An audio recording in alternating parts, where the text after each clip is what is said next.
ГСП онлайн. Городские новости сейчас.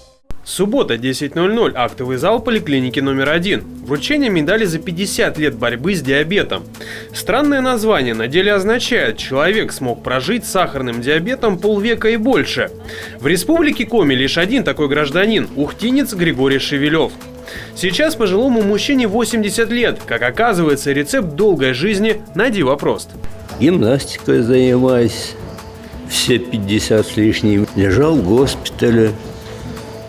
Подполковник медицинской службы Гончарова Елизавета Алексеевна, она мне сказала: если хочешь жить, занимайся гимнастикой каждый день.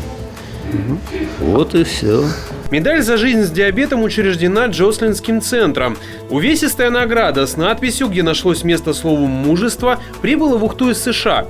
Всего в России 28 человек официально удостоены награды за полувековой опыт борьбы с болезнью. На планете награды вручены порядка 4000 человек. Однако за сухими цифрами простой факт. 14 ноября – день, чтобы поговорить о проблеме. Значит, для чего она отмечается? Чтобы объединить все усилия. Усилия, значит, государства, усилия всех пациентов, врачей, всего сообщества, что есть такая проблема. Наряду с торжественной частью всем желающим предложили проверить давление и кровь на сахар, а также небольшой фильм о том, что такое диабет и как можно полноценно жить, несмотря на него.